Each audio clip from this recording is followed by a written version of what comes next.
This is the Black Powder Podcast, coming at you live and direct.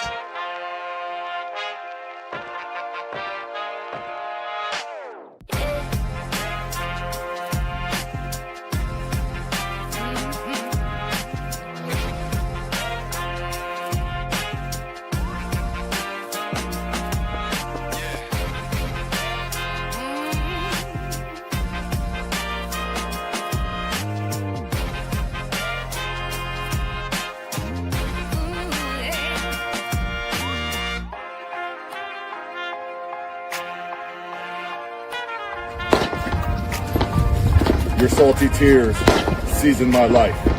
It's the Black Powder Podcast.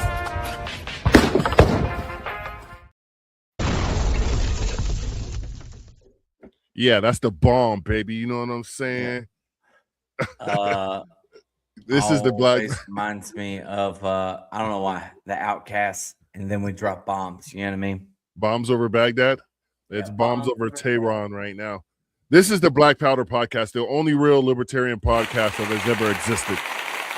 Thank you very much. I am one of your hosts tonight, Marcus Matthews, the only real libertarian that has ever existed on the only real podcast that has ever existed that deals with true libertarian stuff from the top to the bottom. We do it all here. And tonight I am joined by my good man out of the great state of North Kakalaki, Eric Parker, Bold Liberty. How you doing, my good man? I'm doing good, brother. Thanks for having me. I'm happy to be here. Thank you. Thank you. Cheers. I want to send a shout out to my guy Free. I've been working with him on some stuff. And if you're not watching Are You Smarter Than a Politician, you're missing out. It's a great, great show. I was on there three times. I won 2 out of the 3. I need to go on there again soon, Free, because I need to. It's like a bloodlust for me when I destroy my competition. You know, I get that. But shout out to Free and Amity, great people there. Eric, yes. How are you? I'm good. Like you already asked me that. No, I didn't think I gave you enough. But tonight, I'll say this about Free. And his show. I've been on there twice and I haven't won. I feel like I also wear that as a badge of honor because had I won, I'd be in the same camp as Marcus. And wow. Like other than the concentration camp they send us to, I don't ever want to be in the same camp as you, Marcus. All right. So tonight we're actually setting a record because our guest tonight was on last week. And last week when we had the LNC Chair debate, and because we had another candidate on by himself previously, we in the issue of fairness. We wanted to make sure we had everybody had their own show. And tonight we're going back to our good friend from the state of New York. We have Jim Ostrowski. How are you doing, Jim? Great. I didn't say Great, thank you. Did I get the Russian? Ostrowski. There's a lot of ways to pronounce it, so just call me Jim. All right. That works for me. Good. So hey, Jim. We talked about it backstage, but I love the Ron Paul shirt. Thanks for representing. Yes. Can everybody see that? Yes. I did. It was his attorney in New York when he ran for president. And that's awesome. My greatest and most famous client. That's awesome. Hey, and we got him on the ballot. And we're going to talk about ballot access later as well. I didn't realize he was one of the cases / candidates / legal battles, believe it or not, to get I'm guessing that was that when he was a Republican or when he was running as a Libertarian? That was 2008. And he running was as a Republican nominee, and I helped out a little bit, and I retired from the campaign, but they pulled me back in 12, and I helped out a little bit then. But 08, it's a little bit of a funny story if you want to get into it. But yeah, we got him on the ballot, which was not easy. It was on the last day. I drove to Albany. Man, And that's kind of crazy to think it wasn't easy to even get somebody on the ballot who was a member of the Republican Party, you know, the GOP at the time. That's what I was Well, thinking. I There's was like, even wow. hurdles then. Well, very briefly, it wasn't signatures. It's that he had to get 3 delegates per congressional district. And in some of the districts down in New York, there's hardly any Republicans. And we also had some infiltration, which I know has never happened in the Libertarian Party. And the database that I urged the campaign to have was suddenly locked up by somebody who was obviously an infiltrator. And so we were scrambling around at the last minute. Warren Redlick, I don't know if you know him, well-known libertarian lawyer. I think he's in Florida now. We both drove to Albany that day. We had the list of delegates. It was like a relay to get the delegates from various parts of the state, but we got them on, and I was very happy to have that accomplished. Impressive. So is that I don't know if you're aware, is that still the policy for Democrats and Republicans, certain number of delegates in each congressional district or something? It still a still challenge? is. It's the only presidential campaign I was involved in the major party level. But yes, because you have to have what you're basically voting for in these primaries is delegates to the national convention. Gotcha. So yeah, and you try to get people who you think are loyal to you. All the candidates do, and we did. Of course, he did win the primary, so it was kind of moot. But without the delegates, you can't be on the ballot. Gotcha. Issue. Yeah. So all right, we kind of skipped ahead, usually, but I kind of felt like we met you last week for the first time, or at least me. I don't know if anybody's met you before then. But we had you on for the debate. I asked a similar question. This is my first question, so that everybody can introduce yourselves. But for the guests or our fans here tonight that didn't watch last week's episode, by the way, go back and watch it. It was a great episode.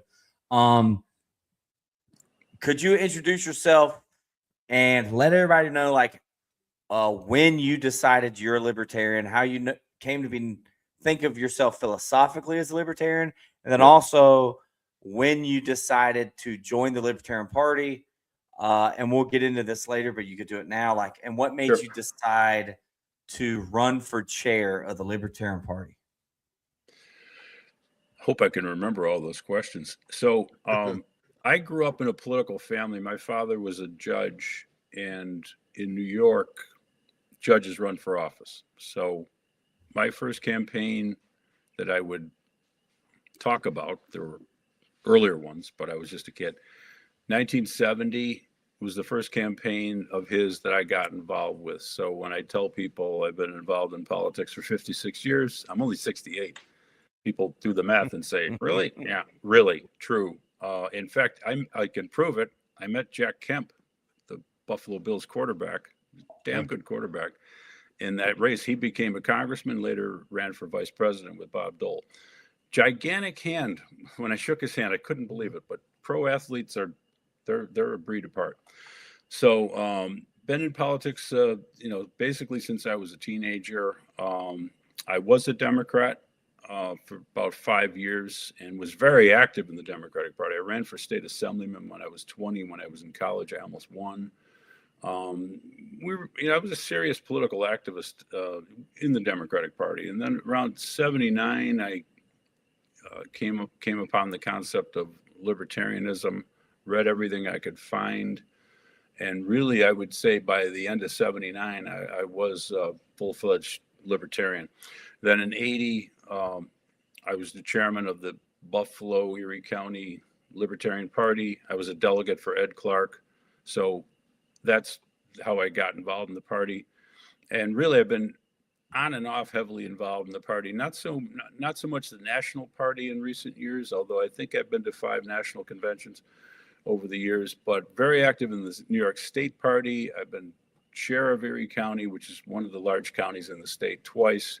I've been on the state committee. I ran for governor in 94, but we talked about infiltration before. They got Howard Stern to run for governor. I think it was a Republican hit job. I can't prove it, and he was the candidate.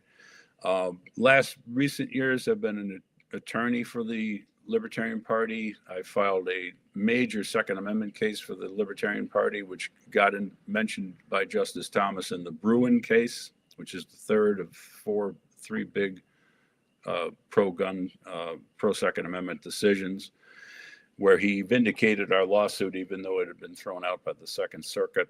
I was Larry Sharp's attorney, one of three or four, in his effort to stay on the ballot in New York. We won ballot status. He won ballot status by getting 50,000 votes. They took it away from him. Very sleazy circumstances. I went to the Second Circuit and got the Stonewall treatment by three judges. They don't like election law cases up there, I guess. They just rather not deal with them.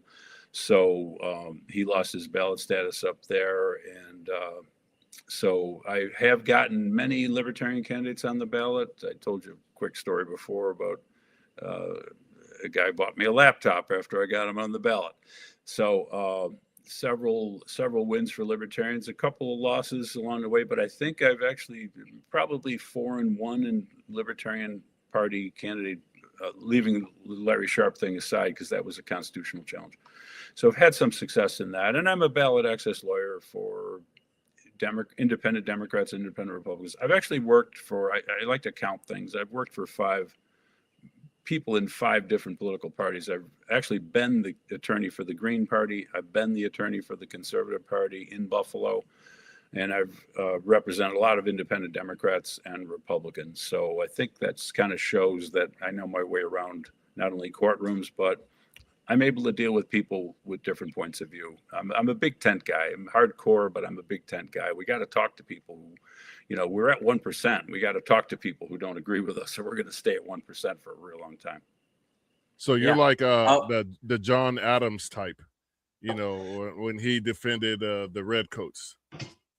Yeah. I mean, it's like the overall, the everybody. nicest, the nicest way we could say I that. represented some, you know, lawyers have to represent unpopular people sometimes, and I have, and I've never shrunk from that. You know, I've represented people charged with some very serious crimes. I've won some of those cases. I've lost some of those cases. I'd like to think the jury did the right thing, generally speaking. Big believer. One of my programs really is to educate people about their rights as jurors, because juries were one of the mechanisms that the founding fathers used to limit the power of government. And the other one is the right to bear arms. And they've tried to restrict the rights of jurors. And I want to have the Libertarian Party go out and educate citizens as to their rights, not only on trial juries. I think people understand that, but grand juries is really where the action is, because once you're indicted, you know, you've got to mortgage your house, and they'll force you to plea bargain. They'll charge you with 40 things. You'll have to plea bargain down to 3. You'll end up in jail for 5 years. So this is one of the things that I want to, I call it part of my direct action program, because unlike voting, if you're on a jury, you're really kind of the decision maker, as opposed to being one of, you know, a million people voting for a couple of jokers on the ballot. Yeah. And, I'm sorry, Eric. No, go ahead, Marcus.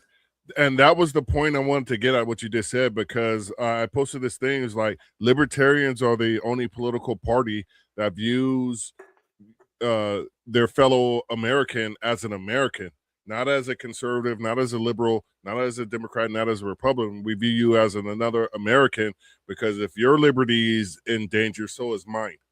And so that's what I like. That was the point I was trying to make, and you expanded on that.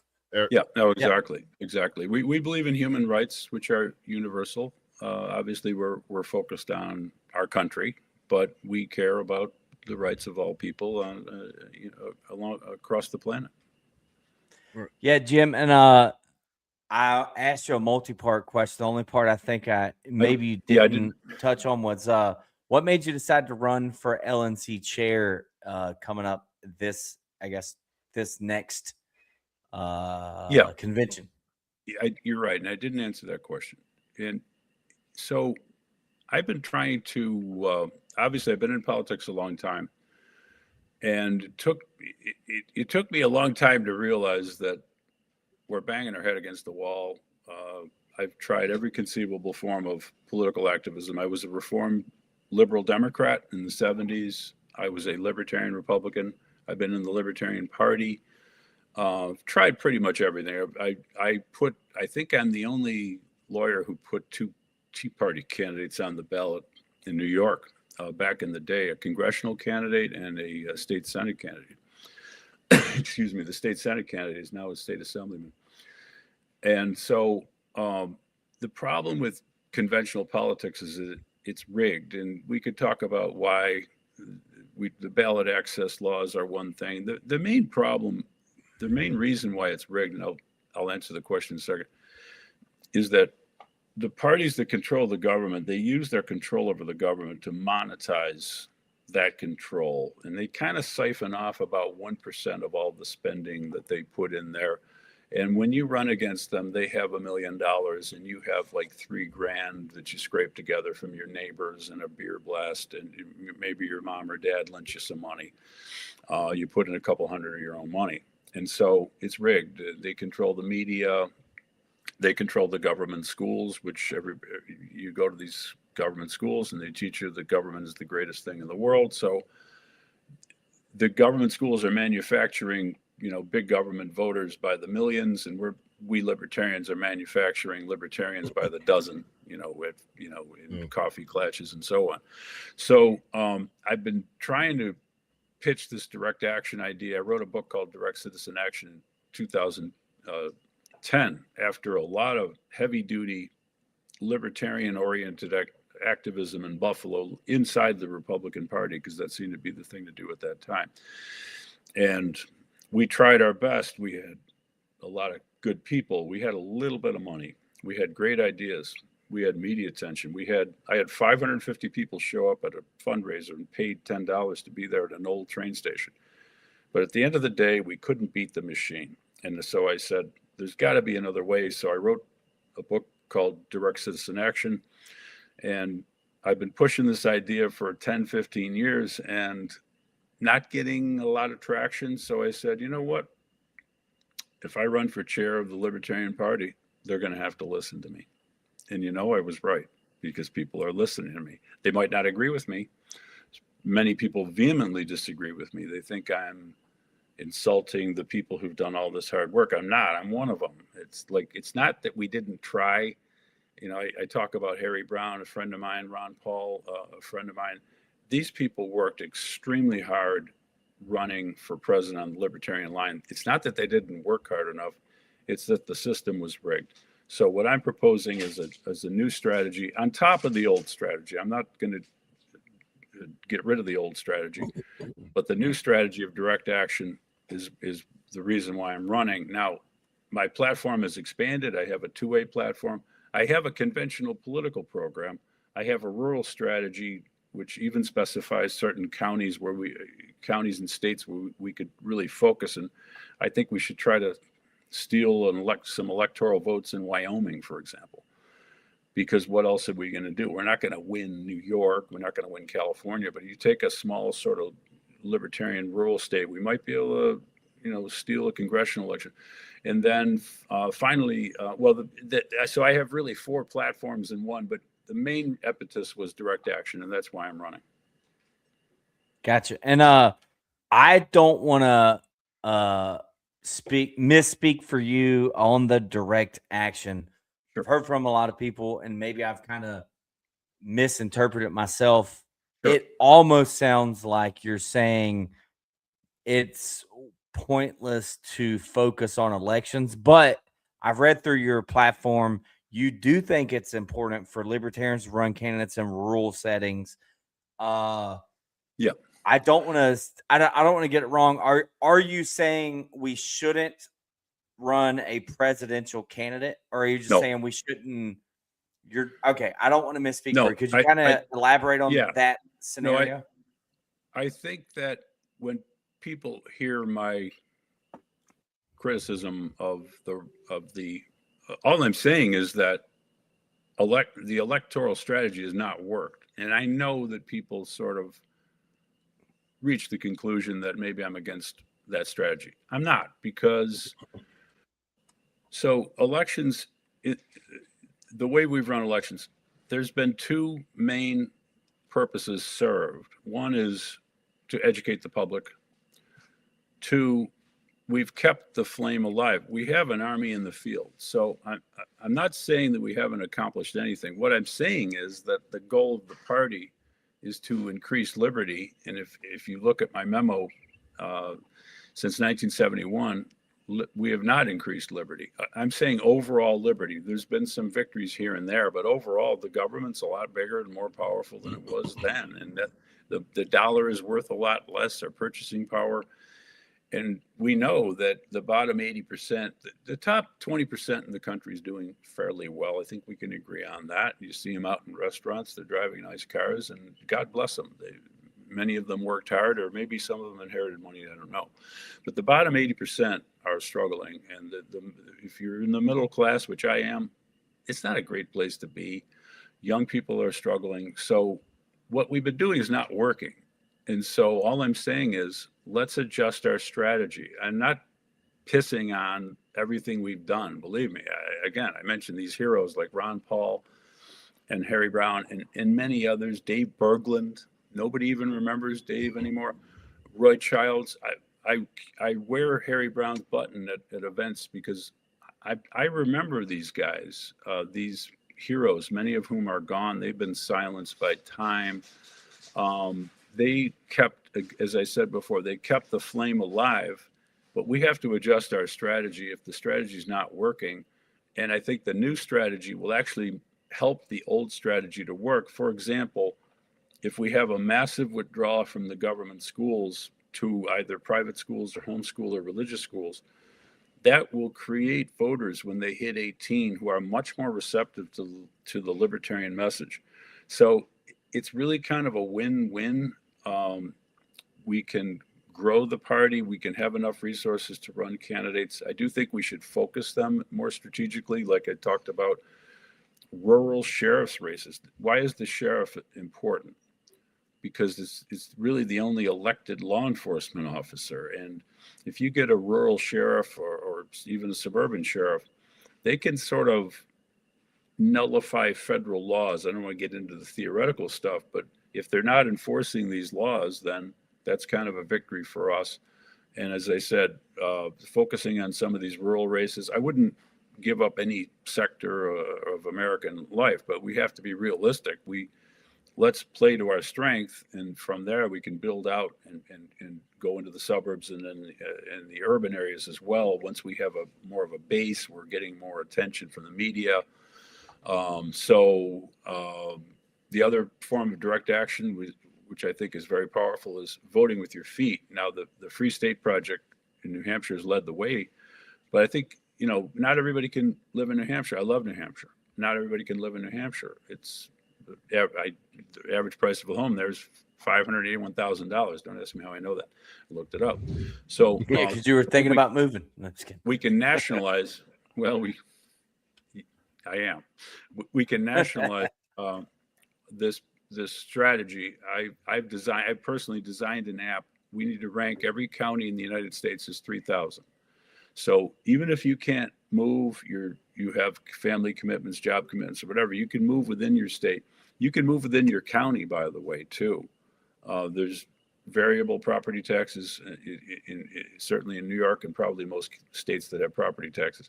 So we need to encourage these forms of direct action, which the great thing about direct action, like if you move from California to New Hampshire, for example, you have won the election with your one vote. You have increased your liberty, and you've deprived the machine in California of some of your money that they use to fund. As I said, they take about 1% of government spending and they put it in their machine one way or another, or they use government employees who are always signed out, when it's campaign time. So direct action works both for the individual, but also works for society in a slight way. But if you get enough people doing it, it works in a big way. For example, homeschooling, which is really kind of, it wasn't really a liberty movement program. I think people just did it on their own. But the numbers of people and numbers of children in government school has gone from 90 to about 87%. Now, you say it's only 3%. That's a big change. It really is. Let's say we make that 70%. Now you've got more voters receptive to libertarian candidates. So again, the direct action strategy will synergize with and reinforce the electoral strategy and actually make it work a lot better. So it's really a win-win. I know that sounds pie in the sky, but it's true if you think about it. So Marcus, go ahead. yeah, and I thought libertarians missed a grand opportunity in 2024 because nobody wanted Trump and nobody wanted Biden / Harris again. And then it was forced down our throats. You know, I'm not going to get into the convention and what happened there and all that stuff. I wasn't there, but I know people who were, so to speak. But currently Americans are wandering the desert aimlessly. Almost the majority of America. Well, there's more independents than there are percentage-wise than Republicans and Democrats in America at this point. My state of California, it was 30-30-30. Now it's 25-28 and approaching 35+% independent.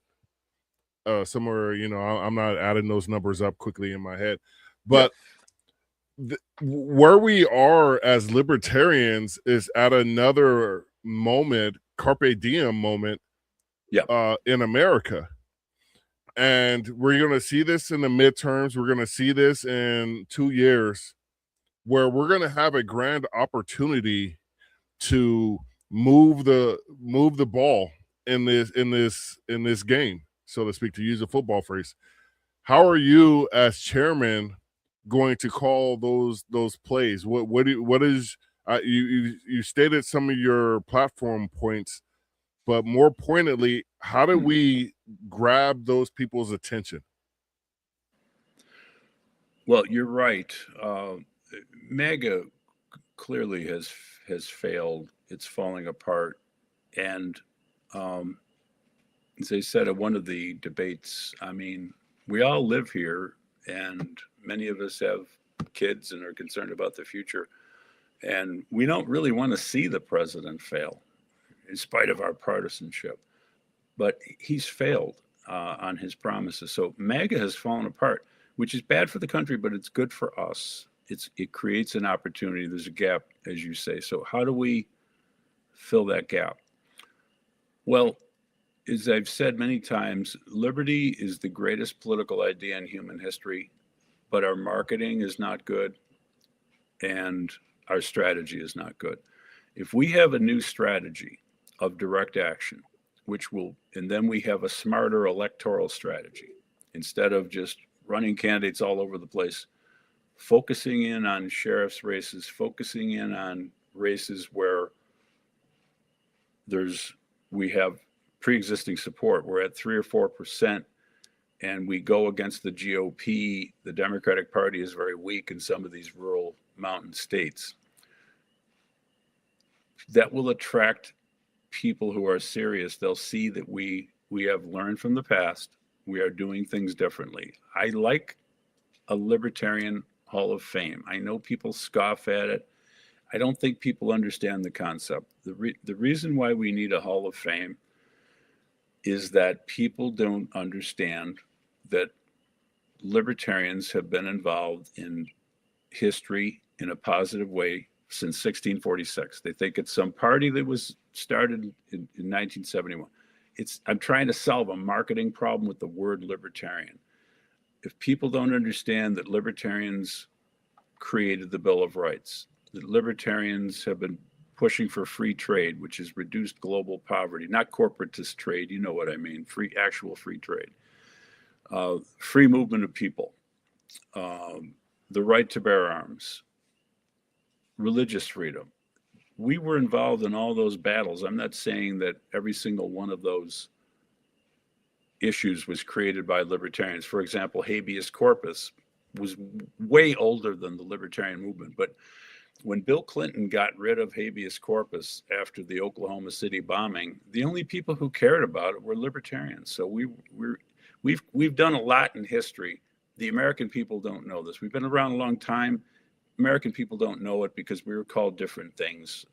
There was the New York Democratic Party under Martin Van Buren was pretty libertarian. They were called Loco Foco. They weren't called libertarians.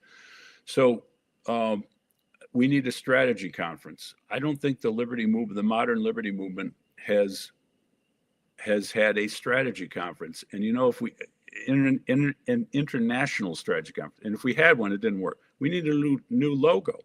What is our logo? I ask people this. They say it's the chicken on the stick.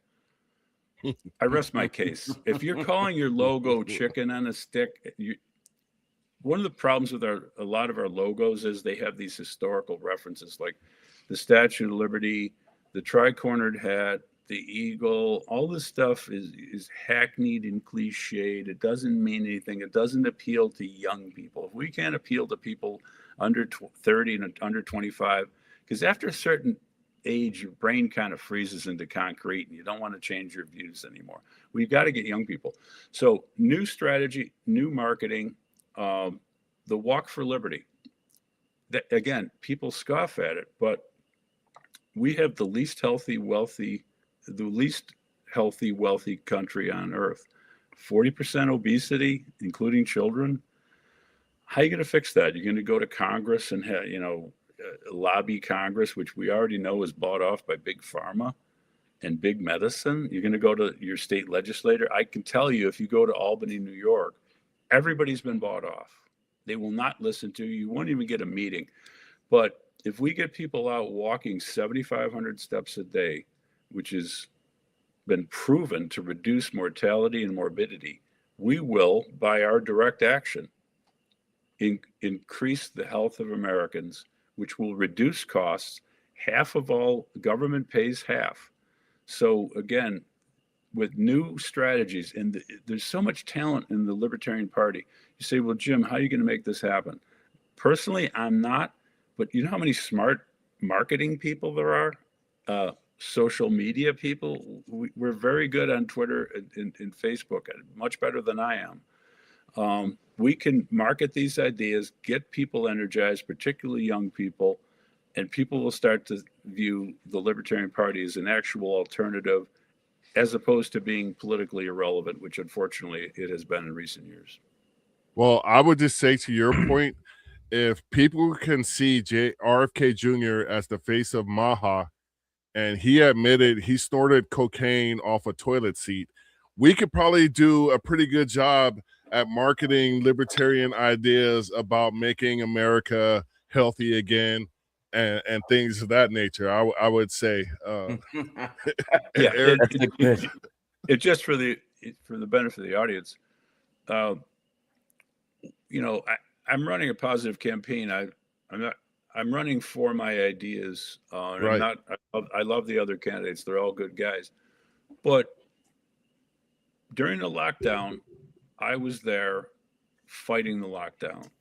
I filed a major lawsuit against Cuomo over the lockdown, which a judge sat on until it was moot. I can't tell a judge to issue a ruling.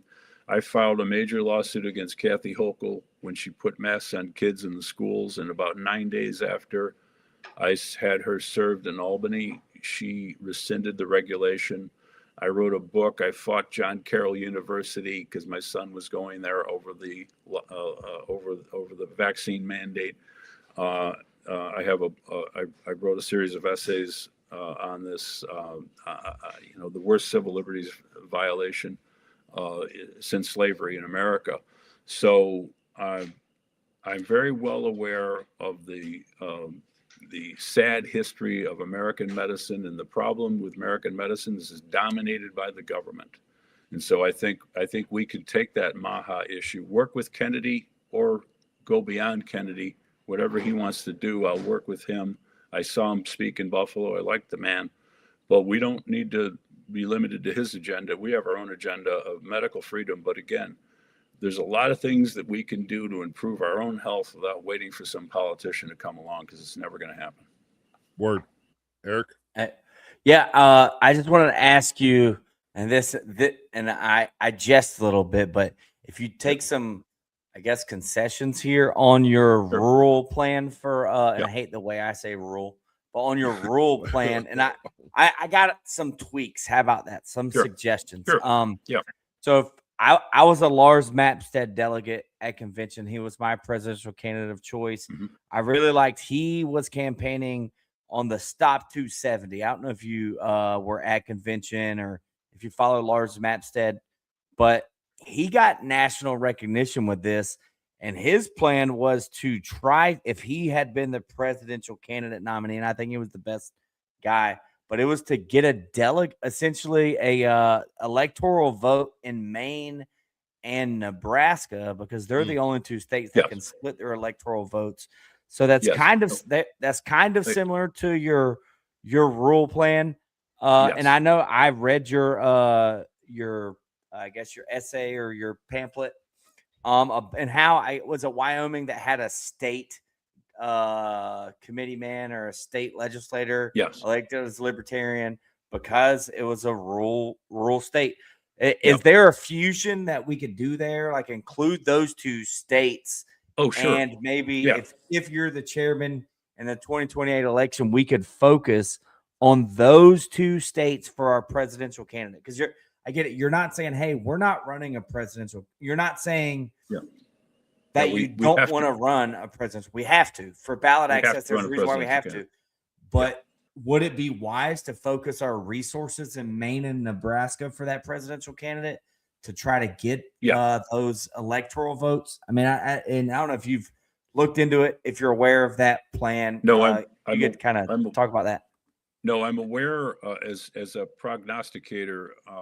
I've called a fair amount of elections correct. I missed 2020, but then, who knows who actually won in 2020, but not to go there.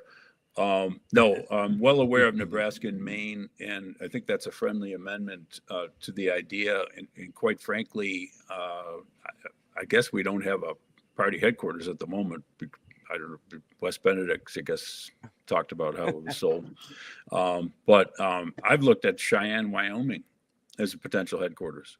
I mean, if that's the state that's most likely to win, plus the congressional district, we should have some sort of headquarters there. I mean, and I'll spend time there myself. I've never been, but I hear it's beautiful. We could all just a bunch of libertarians vacationing in Cheyenne. Look, there's a guy in the Civil War. He had an aphorism: "Get there first with the most men." When you're outnumbered, if you can get a larger quantity of your troops at a certain spot where they outnumber the larger force generally, but in that spot you have the advantage. That's how generals get famous. It's called strategy. And strategy is similar in military, sports. I was a youth sports coach, in politics. Strategy is strategy. What is strategy? It's your plan for victory. So yes, we have to think strategically. This notion that we're going to run everywhere and compete everywhere with the two major parties that have literally billions of dollars, and we literally have in the low single digit millions of dollars. No, we have to focus in the areas where we have the best chance to win. And that's, so yes, let's continue to do politics, but can we do it smarter now? Can we do it more strategically? Yes, that's what and again, I've been a political consultant for 30 years. So I'm not against electoral politics. I'm against it. I'm against it not being done strategically. Gotcha. All right. So this is going to be my controversial question another night. And I don't even think it's all that controversial. Sure. You're running for LNC chair, but would you be open to vice? You never run for vice president. A very well-known libertarian once told me. You never accept the vice presidency. Okay. I That's learned that a long time ago. Yeah. Actually, the guy who told me that, I'll tell you, the guy who told me that, he's still with us. Howie Rich. And I don't know if that name means anything to you, but he and his wife, Andrea, who's deceased, founded Laissez-Faire Books, where I used to walk over from Brooklyn Law School in the 80s to read I still have all those libertarian books from the 80s. So, yeah, no, I'm in this to win. Okay. And I'm not gonna tailor my message to winning or losing. I'm gonna say what I want to say. I care about that more than anything else. But I'm a very competitive person, and I'm in this to win it. Fair enough. Eric, do you have another question? Well, I was just gonna say, I think it was Stephen Nikela, the current chair, and I think we talked about this. I think he's done a really good job, kind of doing his best to right the ship in the circumstances. Yep. It was he, I guess, was elected to chair in. I know he was a Mises friendly guy, and like for the record, when I ran for Jacksonville City Council in 2023, I didn't win. That was Jacksonville, Florida. I'm in North Carolina now, but I got 34.5%, 55,000 votes, and raised $20,000. And that was a citywide race in Jacksonville. My Republican opponent, like you said, like maybe we should focus on running against Republicans. I switched last minute, like the day before filing, strategically to a race that was running unopposed, from a district race to a citywide race. So there it is again. Like, let's be strategic. Hey, look, I knew I wasn't going to win the district race. They were dumping several $100,000 in a district city council race. So I jumped in one that was a head up race. Still didn't win, but I broke records for a libertarian. But Stephen Nikela, he was on, and he talked about, and it's kind of similar to yours, like, let's focus on sheriffs. I think it was him. He said, let's focus on executive offices more. So that would be like mayors and tax collectors and that sort of thing, because they can change a system and policies from the inside.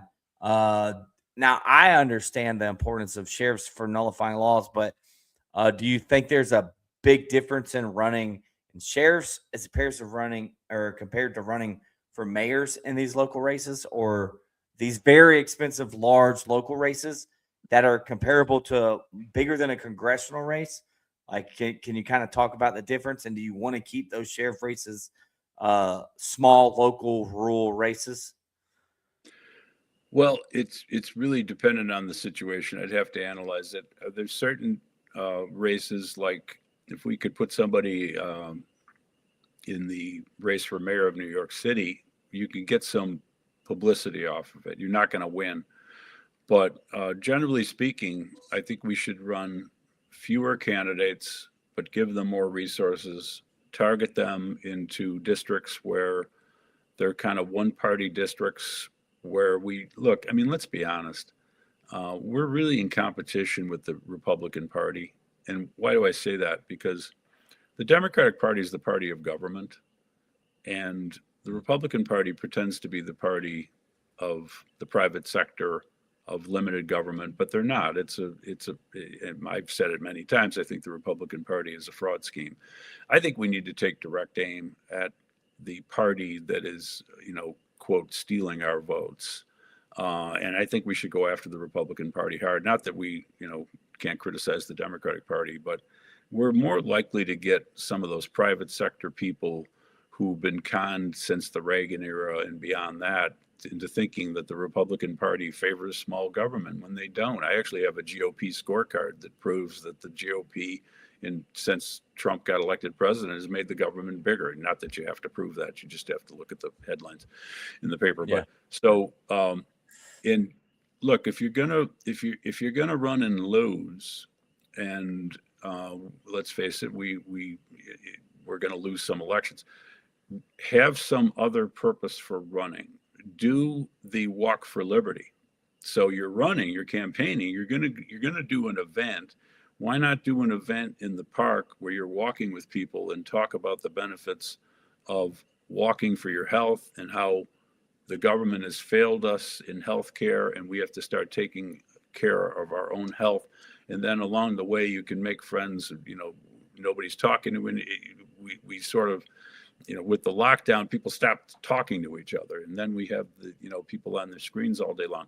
We can plot out other libertarian events. We should be teaching economics. You're running for office anyway. Why don't you have a program where you can teach the 5 basic lessons of economics? I actually wrote the program. It's ready to roll. It's only half an hour. It's not boring. It's interesting. Have a half an hour Q&A. Have a seminar about, look, for anybody who's interested in moving, Americans are always moving. There's always 5 to 15% of the people who are moving at any given time are thinking of moving. You could have a seminar saying, hey, the Libertarian Party wants to help you pick out the next town, the next county, the next state that you want to live in. So we can combine direct action with conventional politics. And even if we don't win, we're accomplishing other goals that advance liberty. One of the points I want to make it here, I guess, there's a lot of virtue signaling in the Libertarian Party. I'm more libertarian than you are. Well, Rothbard taught me economics. I think that makes me pretty libertarian. But who cares about who taught me economics? Am I advancing liberty? That has to be the standard. Are we advancing liberty? Not are we increasing our membership? Did we run 30 candidates instead of 22? Did we get 4% of the vote instead of 2? Are we advancing liberty? That has to be the criterion for everything we're doing. If you're not doing that, or you're not strategizing to do that in a very serious way, we don't need that. We don't need those unsuccessful strategies anymore.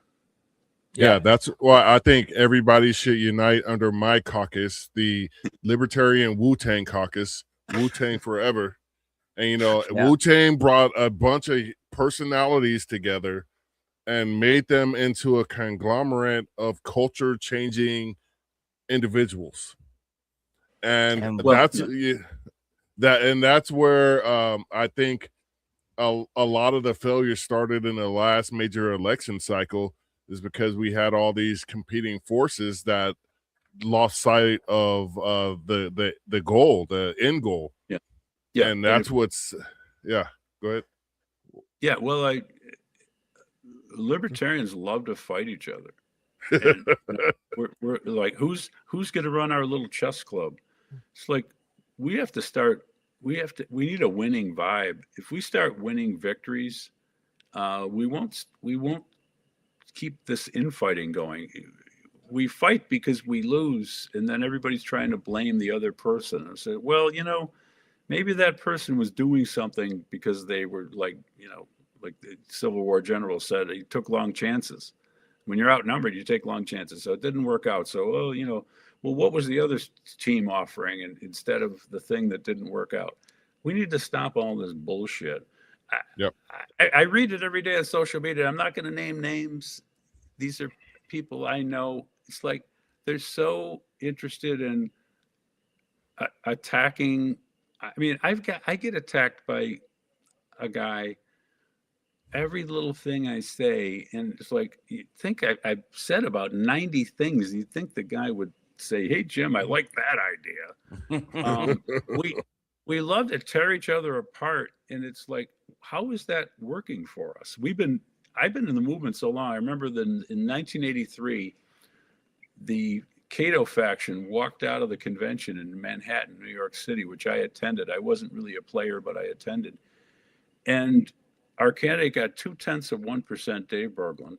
And it took years for the party to even get back to 1%, which we had the previous time. So I've worked with all factions. I worked for the Cato Institute briefly on drug policy. I've worked with the Mises Institute. I knew Rothbard. I knew Ed Crane. I knew David Bowes. It's proving once again how old I truly am. And I think I'm in a position as kind of a senior statesman at this point. I can call people out, saying, we're not winning. What we've been doing is not successful. Can we try something new for Pete's sake. And For crying out loud. Yeah. For crying out, I try not to swear too much. I try. No, it's all good. Yeah, it's fine. The pastor's not here tonight. Yeah, and I really do. And some of the people who aren't supporting me, whatever, they will maybe not believe this. I really do want to unify the party to the extent that we can. There's always going to be sincere disagreements. Let's agree to disagree on 5%. Can we agree on the 95% and work on that and start fighting the state, not each other? We're really good at fighting each other. We're really good at tearing each other down, suing each other, making accusations. I have no fucking interest in that. I want to battle the state. That's what I got. That's why I got into this in 79. Yeah, that drives me nuts. How much power and energy, and I mean, like we've seen it with former chairs that like fight internally more than focus their aim outside of the party. I just want to make one observation or point. Like when I was running for city council, and you're running in a local election, like it does give you like that. And I'm not saying you disagree with this, but like that built-in platform. Like I knew as soon as I filed, I started getting emails invited to this organization to speak, or that organization, or this candidate forum, or that candidate forum. And like I feel like I did a pretty good job of speaking about libertarianism, about localization, about deregulation. And that's a platform that wouldn't have been given to me had I not been running for office. And I get it. We don't get that at the national level, like other than Chase Oliver got invited to the third party debate, and it's like, I mean, you could watch it on YouTube, but that didn't move the needle. I'm not saying, but my point is, you still go to or as a candidate, you go to almost everything you're invited to, unless like there was one time where it was essentially a socialist forum. And there was something else I could have went and done that I could have actually spoke my brand and it been accepted. I chose the better option. But anyways, I digress. And I also wanted to say, you made the point earlier about like convincing people to kind of vote with their feet and move somewhere more local. When I was living in Florida, the Libertarian Party of Florida was thinking about starting a free county project. And all they did was just look at the county in Florida that had the most registered libertarians. And it was actually Nassau County, Florida, which is Yulee, Fernandina Beach, north of Jacksonville. And it had as the town I grew up in, or the county I grew up in. So like that could be a strategy. Like each state affiliate could look at it and be like, hey, if you wanted to be around more people like you, here's the county with the most registered libertarians. Try to consider moving there. And that's just a little bit. Yeah, that's a good idea. I have a second app which ranks, will hopefully rank the freest county in each state, because not everybody can, some people have to stay in the state for family obligations, business, whatever, or just their preference, but you can vote with your feet within the state. I have an app for that. I have an app for nationally ranking all the counties, but within each state, you should be able to figure out, well, what would be the freest county? And then I think we should go to that county and promote it and get the real estate agents out saying, this is a great county. And, these are the people you want to contact to get a house. So I understand that it's the Free State Project idea. But, I'm not running for chair of the New Hampshire party. I'm running for chair of the National Libertarian Party. And my concern is to increase American liberty. So I think we can take that voting with your feet concept, which people have been voting with their feet for 500 years. My ancestors left the British Empire, where they were suppressed because they were Irish, and they left the German Empire, where they were suppressed because they were Polish minorities. So people have been voting with their feet for a long time, and it's a strategy that actually works a lot better than voting at the ballot box. And that's why the libertarian message is so critical, because a lot of the reason why people can't vote with their feet is economically, and the economics behind why they can't make that move is because of the government being in their damn way at every facet, because you have to pay the government to buy a damn house, buy a car. Yeah. When you get a job, they're going to take money from you, so it takes longer to save up to move to somewhere where you can start fulfilling your American dream. Yeah. And that's why I think the libertarian message is so critical these days and can resonate if we do this the right way. And that's why we're having all honestly, this is it's a difficult decision, because like you said earlier, everybody running is a great guy, and including yourself. And I truly appreciate people who step up to the plate, because this is I know it's not a high paying job, if it's even a paying job at all, but for you to step up to the plate and want to do this says a lot about why people should listen to you, not only you, but to all the candidates, and make an informed decision. Yeah, all of us are traveling around. It's expensive. I have a little fund for donations, but I had to reach into my pocket. Got a couple more conventions coming up, and then Michigan, where we'll have a table. And one of the things I want to do, don't tell them any of my opponents, I want to have a karaoke party. Don't Oh, tell, There you go. because I think that would be very fun. But the point you made, Marcus, about regulations have driven up the cost of housing to the point where people can't even buy a house anymore, which does limit if you want to travel. Like I said, New Hampshire is a beautiful state, but let's be honest. Houses aren't cheap in New Hampshire. No. And then there's also limitations on, people who want to live in an RV or whatever. There's an increasing crackdown on that. Anything that makes it easier to move or to be free, freedom of movement. We've talked about that. That's a libertarian idea. The government is there to make it more difficult for you. And that's something that we need to focus on and provide actual remedies for. Awesome. Eric, You- your closing. Well, yeah, I was just gonna say, Jim, you mentioned there's a link for a fund to help fund your travels to try to Yeah. bolster votes for delegates. I don't know if you want to tell people the best way to get to that link on if Sure. it's your Facebook or It's Give, Send, Go. The GoFundMe, we found was a little politically, correct. So I use Give, Send, Go, and it's just Jim for Liberty, and it should be easy to find.